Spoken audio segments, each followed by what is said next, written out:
حضرت ابو سعید خدری رضی اللہ تعالیٰ عنہ راوی ہیں، آپ نے فرمایا قال رسول اللہ صلی اللہ علیہ وسلم اذا تثاءب احدکم، جب تم میں سے کوئی نماز میں جمائی لے، اونگ آ جائے، فرمایا فَلْيَقْضِ مَا اسْتَطَاعَ، جتنی استطاعت ہے اپنی جمائی کو روکو، اپنی اونگ کو روکو، منہ نہ کھولو، فَإِنَّ الشَّيْطَانَ يَدْخُلُ، کیونکہ منہ کھولنے کی وجہ سے شیطان اندر داخل ہو جاتا ہے۔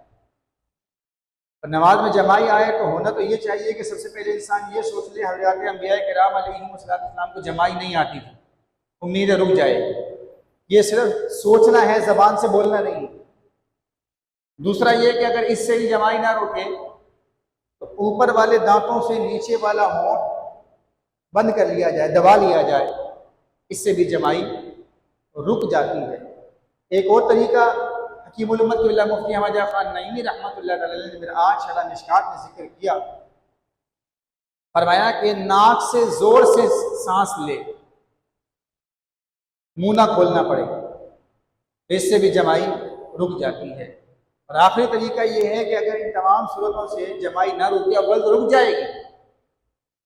اپنا بایاں ہاتھ لیفٹ ہینڈ الٹا کر کے انگلیاں منہ پر رکھ لے،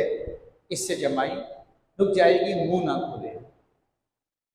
یہ نماز میں جمائی اول تو آنی نہیں چاہیے، انسان باوضو اور توجہ اللہ کی جانب رکھے تو انشاءاللہ جمائی